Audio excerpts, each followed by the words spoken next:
Welcome back to Arise Prime Time, where we offer perspectives on the news and talking points of the day. I'm Charles Nnwekeaku. Now, he was an outspoken elder statesman, a nationalist, and a larger-than-life character, and easily one of the Southeast's most recognizable politicians.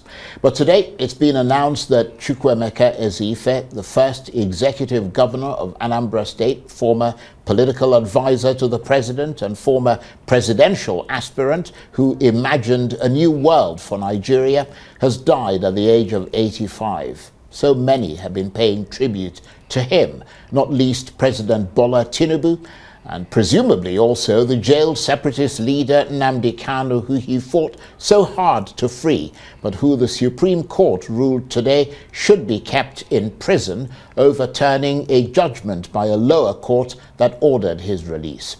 So what would Chukwuemeka Ezeife have made of today's Supreme Court judgment denying Mr. Kanu his freedom? Well, for more on the life and times of Chief Ezeife, I'm joined now in the studio by the Secretary General of the Igbo Elders Consultative Forum, Professor Charles Nwekeaku. Thank you very much indeed for coming in. Thank you so much. And my condolences, because he was the chairman of that Igbo Consultative Forum where you are the Secretary General. How much of a blow is his passing to you personally and to your organization?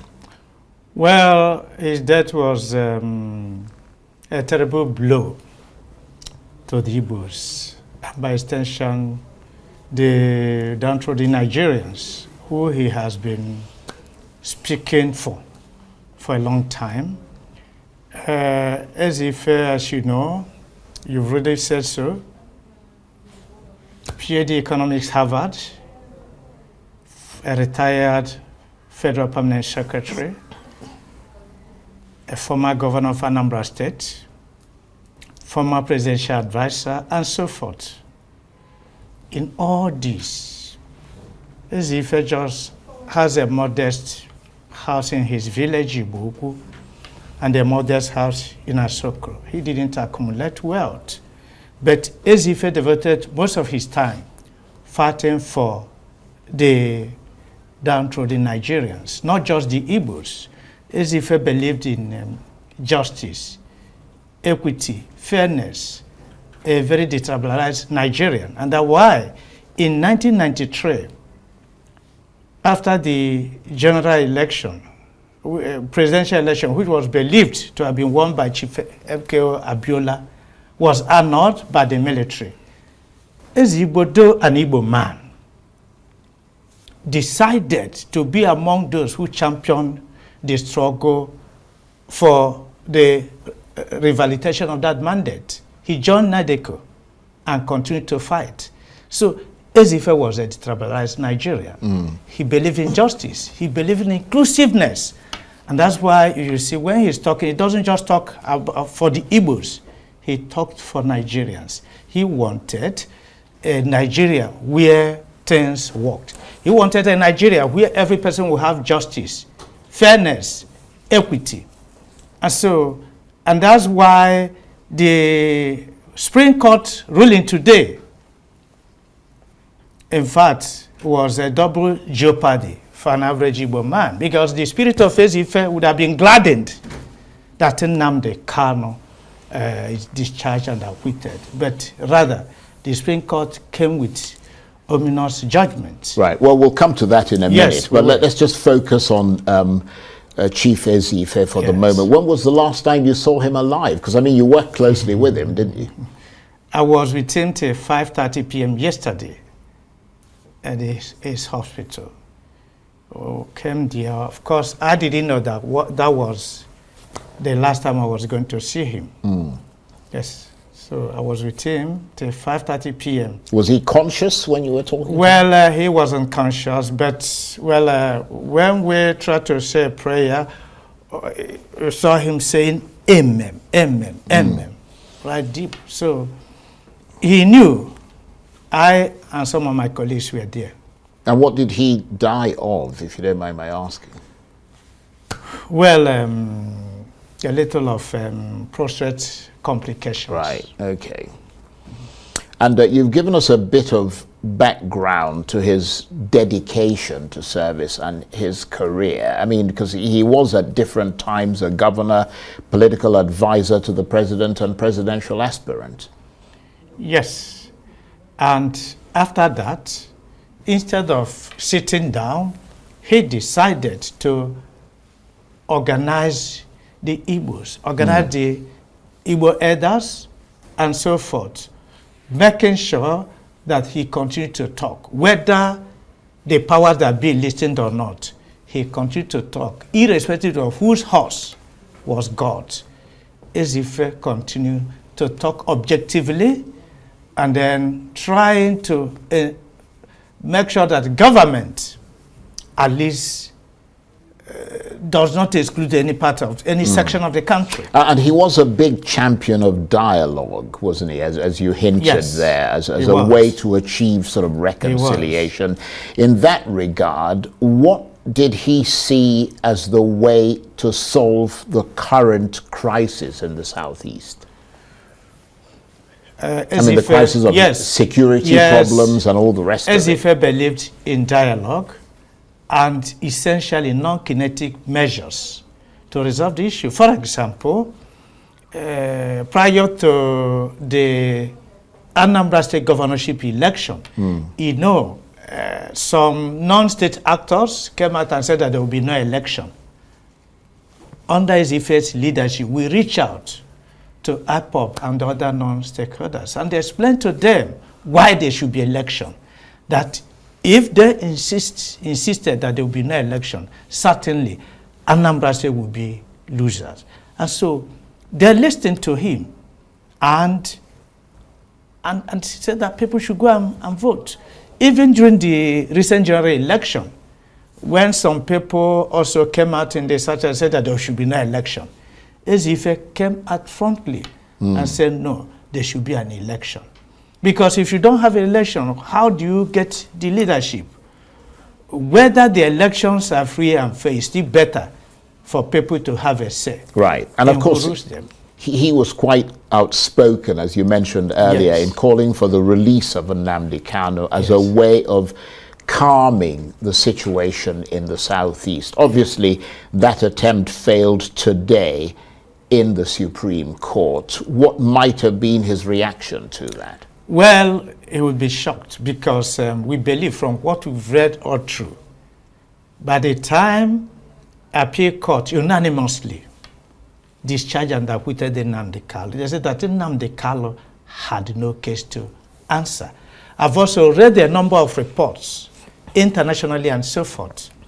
As a matter of fact, government has no business keeping Nnamdi Kanu detained because Nigeria is a signatory to a number of treaties. Ordinarily, the way Nnamdi Kanu was brought to Nigeria, in fact, the appeal court was clear on that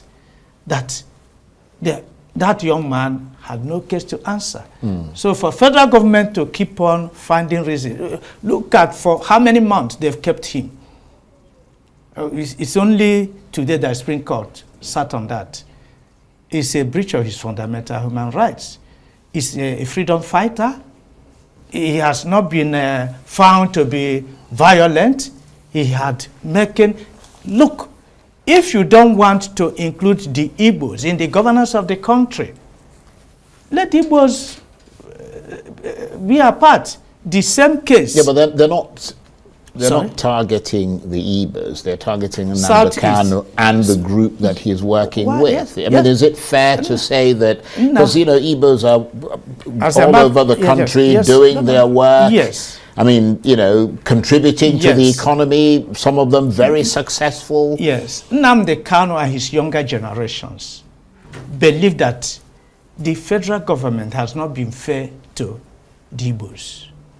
If you look at the appointments, the allocation of projects and so forth, you see that Igbos are terribly marginalized. Let me explain this. But what about all the other groups in Nigeria? Are they all included as you want? I mean, in other words, the argument you're making, and I'm not necessarily, I'm just trying to get some clarity on it. I mean, you're essentially reducing Nigeria to 3 ethnic groups: the Igbos, the Yorubas, and the Hausas, and Hausa Fulanis. And if the Hausa Fulani seem to have more than the Yorubas, or the Yorubas have more than the Igbos, then that becomes an issue. What about all the other ethnic groups? No, I think you got me right. See, in Nigeria, right, there is section 14, subsection 3 of the 1999 Constitution. It stipulates that the federal government and its agencies, in whatever they do, they should reflect the federal character of Nigeria in order to give every section a sense of belonging. When it comes to JAMB, federal government will apply it strictly. You see a situation where candidates from Southeast will score 280, 260, 270. They are denied admission. And many of them. Now, you see a situation where some candidates from other parts of the country will score 100, 120. They are offered admission to read medicine, to read law, disqualifying many brilliant chaps from Southeast. When it comes to recruitment in the Federal Civil Service, the same thing. Merit will be thrown overboard. Federal character will be thrown overboard. Because if you set an exam, certainly, the Igbos will give a very good account of themselves. They will not do that. When it comes to political appointment, they will jettison this federal character principle. They will not tell you that you don't have any competent person. You remember here, about October last year, before the general election, you remember, I think that was Soma Shagari. He told me that the Southeast had no voting strength. I told him that the Igbos will shock Nigerians in the scheduled February presidential election, because the Igbos have a numerical voting strength. But you see that during the allocation of resources, Igbos will be marginalized. For example, we have that federal character.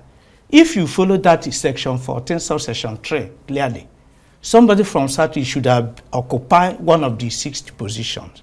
The presidency 1, vice president, Senate President, Speaker of House of Rep, Secretary to the Government, Chief Justice of the Federation. We have 6 zones in Nigeria. No Igbo man is occupying any. And I can keep on mentioning, giving you examples. Right. But let's I mean, I understand. That is what Nnamdi Kanu has been fighting. Right. For his generation, they didn't witness the Civil War. And they believe that the others are not doing enough. But we are calming them down. Say, we are trying our best. We believe in negotiation. So Ezife has continued to hammer on negotiation, dialogue. Right. So do you have any details yet of the funeral, the burial proceedings, or is it early days? I imagine as a former governor, he'll get a state funeral in Anambra State. Well, Ezife's burial is Igbo burial. First, he was a former governor. The Anambra State government has a stake in the burial. Ohaneze, we spoke with President General of Ohaneze this morning, Chief Emmanuel Iwuanyanwu. I said the burial was the burial of the Igbos, that the Igbos, Ohaneze, will participate actively. So a number of groups want to make sure that every group is accommodated. Of course, the elders are already meeting. His place is like a Mecca as people keep on rolling in, paying tributes. So in the next 24 hours, the elders are going to meet with the family and then come out with a detailed burial program. Well, I mean, you've talked quite a lot about him and what he's done and what he stood for. Yes. What do you think would be his legacy? A champion of peace, of dialogue, a leader who fought for his people, a nationalist who wanted to see a united, progressive Nigeria, some of the above or all of the above? Yes, Ezife kept on hammering on a new Nigeria, where every person will be given a sense of belonging, where justice, fairness, and equity will reign supreme, where there will be no exclusiveness of any section of this country. Because when you exclude talents, that could be harnessed for national development. And that's why in the Republic, Plato emphasized that if you want to develop a country, get philosopher kings, don't discriminate. And the philosopher kings will make sure that state provides qualitative education. And it will be compulsory for every person so that every talent will be harnessed for the progress of the state. Right. Ezife believes in that. Okay. I want to thank you very much indeed. Professor Charles Nwekeaku is the Secretary General of the Igbo Elders Consultative Forum, and he was talking to me there about the life and times of Chief Chukwuemeka Ezife, who has died at the age of 85. Thank you very much indeed. Thank you for this wonderful opportunity.